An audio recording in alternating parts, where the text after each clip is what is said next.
Alright, so in the previous videos I talked about some of the major paradigms that have dominated the perception of Asians in America, but I haven't really talked about the medium through which those perceptions were created, which is mass media. The existence of stereotypes has a lot to do with the images that propagate daily life, and media has a lot to do with determining what people believe about ethnic minorities, including Asians. Historically, media was instrumental in the creation of both the yellow peril and the model minority stereotype, and also created some new stereotypes through exaggeration, misunderstanding, or just plain mockery of Asian culture. But at the same time, the same mediums that propagated those harmful stereotypes can also act as stepping stones to social change. People of color have made a lot of progress in this country through popular media, and it's important to keep in mind that a lot of what I'm talking about has a place in the larger historical context. So let's just start from the beginning. So really, the first depictions of Asians in American popular media was the yellow peril image, because by that point, white America had no real frame of reference for Asian people other than as an economic and cultural threat.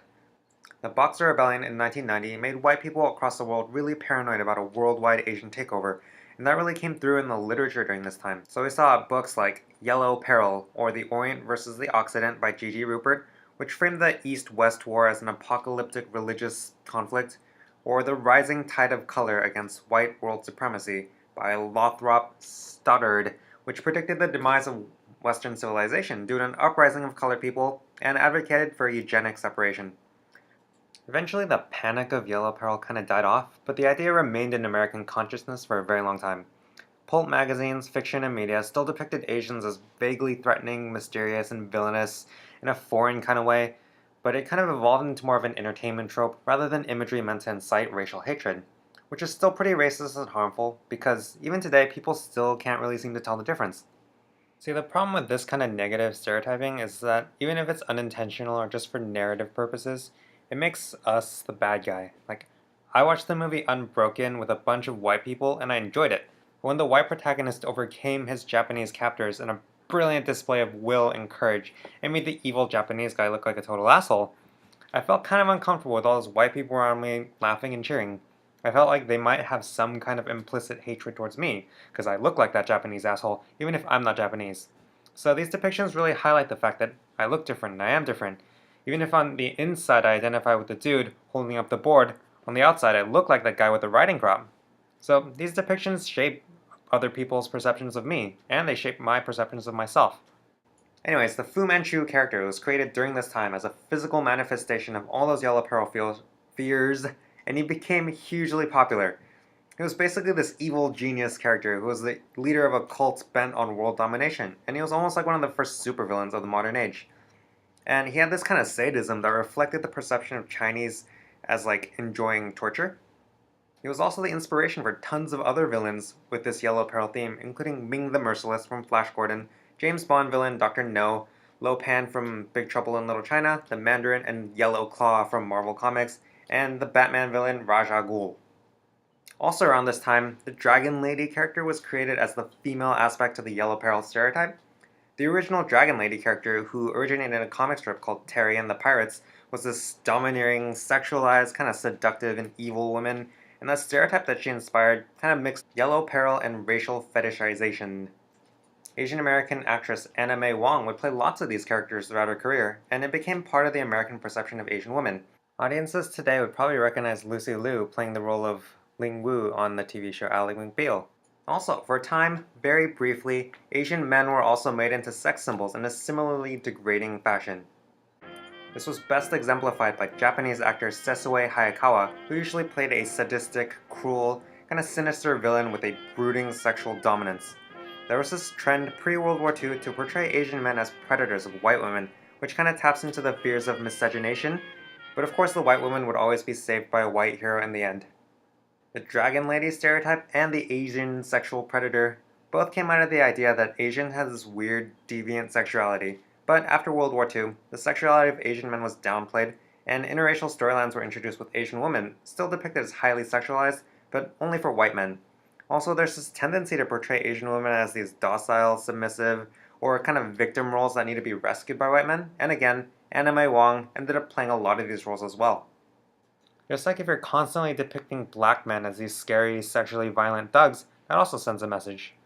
And a lot of these depictions of Asians, both men and women, have a lot to do with this tension around interracial relationships and even now that's kind of a touchy subject in media.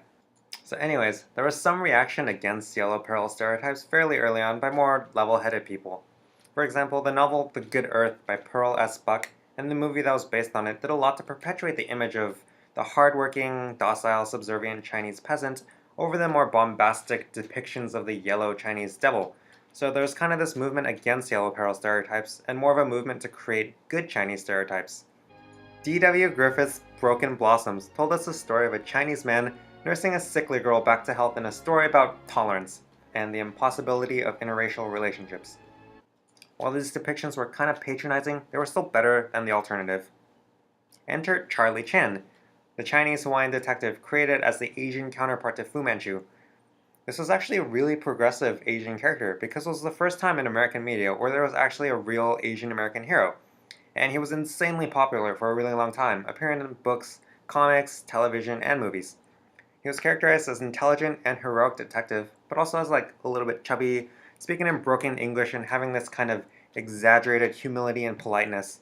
So critics of the character point to the fact that while he was a Chinese American hero, his foreignness was really still apparent, and he was stripped of any kind of masculinity or sexuality that you would expect from a male hero during this time.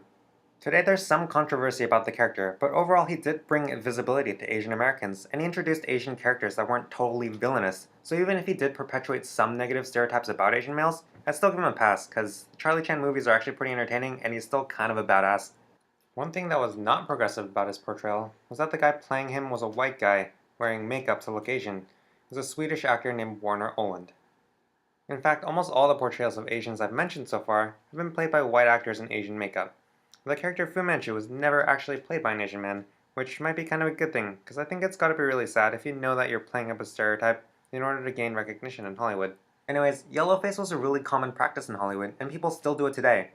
Asian people are one of the few groups that white people still feel comfortable pretending to be on screen, and I'm not quite sure why that is. I think we can just all agree that this is super tacky and stop doing it, because there's a lot of Asian American actors and actresses, and we should probably know better by now. The most infamous example of this is probably Mickey Rooney playing Mr. Yanoshi in Breakfast at Tiffany's. But that was 2 weeks ago! You cannot go on or keep ringing my bell! You disturb me! You must have a key made! Now these are not bad films by any means. I actually really like Breakfast at Tiffany's, but that's also part of the problem. These stories are really challenging, engaging, and creative. They're huge and popular, and they play a huge part in shaping our worldview. And if these movies have depictions of ethnic minorities, those depictions are what fill in the blanks of white America's imagination as to what we actually look and sound like. And if we look and sound like villains, jokes, sex objects, and ethnic caricatures, then that becomes our reality. For the sake of time, I'm going to stop here, but there's so much more I didn't get to. Today, Asians are still highly underrepresented in media, and one of the more common practices is to just erase Asian characters altogether and make them white. So obviously there's a lot of barriers we face to having fair and accurate portrayal in media. But there are some Asian characters that are really good portrayals of nuanced, complex, and fleshed out characters, and we've made a lot of progress in this country towards being represented. And seeing those characters, rare as they are, is pretty validating.